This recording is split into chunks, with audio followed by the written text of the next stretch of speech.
Hello, my friends. Welcome to Hughes History, where we're going to be serving up your learning today in the form of some gay wedding cake and some constitutional issues that have floated their way up to the Supreme Court. It's on the docket. It's a current event. It is the Masterpiece Cake Shop case, where we get to talk about the balancing of liberty on two sides of a coin. One liberty being my liberty to go into a store, go into the pancake shop, and I want a big stack of pancakes, and being able to be served those pancakes no matter my sexual orientation or my gender identity. So I don't want to get into the weeds. We're going to talk about the background of the case, the constitutional issues, and then you guys can battle it down in the comments below, because that's what we do in America. We debate on YouTube for sport.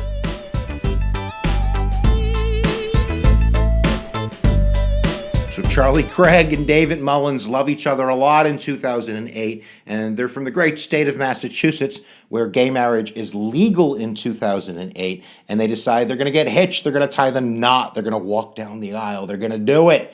But they want to have the reception in Colorado. So they go to Colorado in order to plan for the reception. This is in 2008, where gay marriage is not legal in Colorado. They don't even have civil unions, but they do have anti-discrimination laws, which we'll get to in a second. So David and Craig end up walking into the bakery of Jack Phillips. And Jack Phillips owns a bakery. It's called the Masterpiece Cake Shop. And the dude knows how to bake. He sees himself as an artist. So when they approach him and they decide that they're going to buy this cake, they inform them that it's going to be for a reception for a gay wedding. And Jack Phillips politely tells them, I can't sell you the cake. I don't want to do business with you. This would violate my religious beliefs. So he turns them away.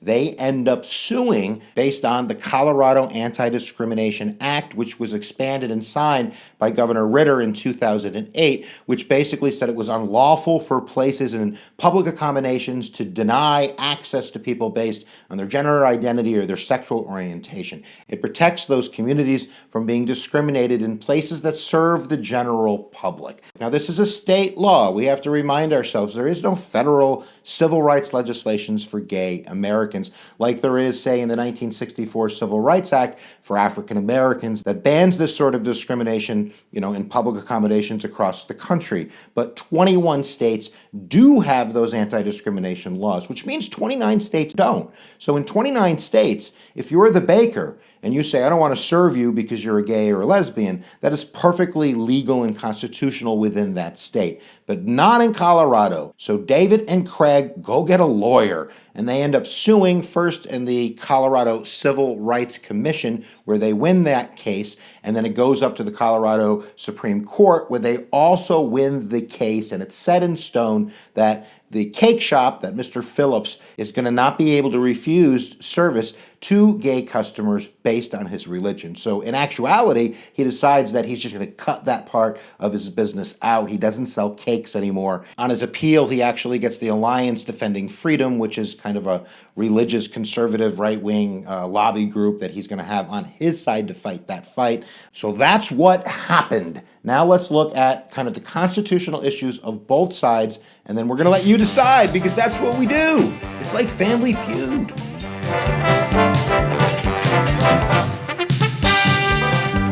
So I kind of present both in each clip here as we talk about really the first one, which is standing. And this is the argument that's made by Jack Phillips. He's basically saying, I'm not denying the cake to them because they're gay or lesbians. I'm denying it to them because the cake is going to take part in a ceremony. It's the ceremony I have a problem with. I also don't sell adult-themed cakes because my religious beliefs teach me not to do that. I also don't sell Halloween cakes.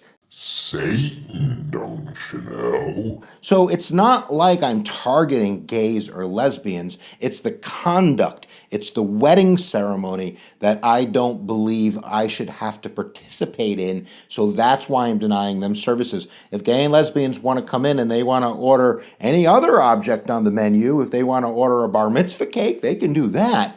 But it's the wedding part that I'm opposed to because of my biblical beliefs. And what the other side says, the ones that are defending the anti-discrimination laws, is of course you're discriminating against gays and lesbians. They're the only ones that participate in gay weddings. That the gay wedding, that union, especially with it being a new essential constitutional right, is so intertwined with the identity of gays and lesbians that are participating in that event that you are discriminating against gays and lesbians, not just the ceremony. So that's argument number one. Now, in terms of constitutional arguments, and these are the ones that the Supreme Court are really going to pay attention to, the first one is freedom of speech. And this is what Jack argues. He says, I'm not a baker.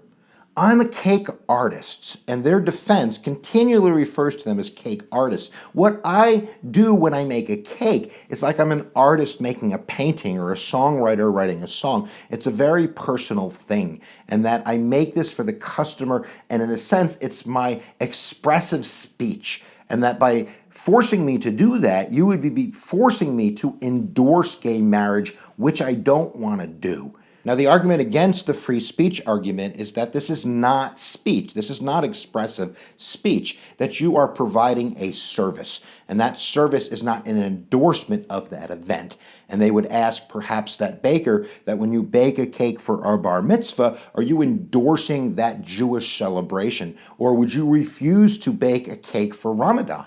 I don't know if you can eat a cake on Ramadan because there's fasting involved, but you get the point. Would you be able to say, I'm not going to serve Muslims because that would be against my religious beliefs? So in terms of that argument, it's really whether you believe that the baker is a baker providing a service or an artist providing an expressive form of speech. Now, the last argument and the second constitutional argument is one of religious expression, the First Amendment, that this is a biblical belief that Jack Phillips has, that gay marriage, whether it's politically correct to say it or not for Jack Phillips, is against his religion, and that by forcing him to participate in this event, you are forcing him to violate his religious beliefs, that he should be able to be exempt from this anti-discrimination part of the law because of religious expression. Now, on the other side of the coin, we have forces that are arguing that this is not a violation, a constitutional violation of religious expression, and if it is, it should be allowed because there is sometimes a greater public need that can override what you see as your constitutional right to practice your faith. This was seen last time in the Supreme Court in a majority decision actually written by Justice Antonio Scalia, one of the most conservative members on the court. And in this court case, I might mess it up, but I think it's Employment Division of Oregon versus Smith. Basically came down to peyote, you know, the stuff that the cactuses and the magic juice and the deserts. Go listen to the Doors or you'll figure it out. But basically, the law in Oregon said that if you lost your job and you wanted unemployment insurance, you had to take a drug test. And Smith apparently did the peyote as a Native American as part of a sacred ritual. And when he failed his drug test and he doesn't get his unemployment insurance, he goes to the court, he says, that's not fair. It's my religious freedom. And what Scalia says is, no, it's not. That number one, there is a general need of law, that we need to protect society against the scourge of drug use. So this law is perfectly legal or constitutional. And number two, it's neutral. It's not like we passed the peyote law because we hate Native Americans. We're trying to protect the general good, just like this anti-discrimination law isn't targeting Christians, but rather the protection of groups that are not being treated equally in the public square. And lastly, it's applied evenly. It's applied to all businesses all over. It's not like we're just going to target, where the Native Americans work. So that's basically the constitutional arguments, whether or not he was actually violating the law, whether or not he is a baker or a cake artist, and number three, whether or not the public need to have anti-discrimination laws overrides that type of religious protection that some Christians would argue is needed in order for them not to violate their most cherished beliefs. And I think the biggest argument that supporters of anti-discrimination laws have for gay Americans is their analogy with African Americans, that, you would never say that you can't deny service or a cake or anything to somebody because they're African American. We would never do that, so why are we doing it with gay Americans? This is not the 1950s. We need to move forward, and we need to make sure that we have legislation that protects all Americans in terms of being served in the general public. But right now, you should slide down the subscribe button and press that, and then go leave a comment so we can see what you think. Just make sure that you keep it sane, that you keep it somewhat civil, because remember, country before party, we're all Americans, unless you're watching in a foreign land, and then you're welcome to leave a comment down below too. Make sure you check out www.hiphughes.com, guys, where you can check out the video arsenal with over 450 videos, and they're all organized into like little sock drawers and such like that. All right, guys, I'm going to say it because I say it at the end of every lecture I've ever done, where attention goes, energy flows, and we'll see you folks next time that you press my buttons.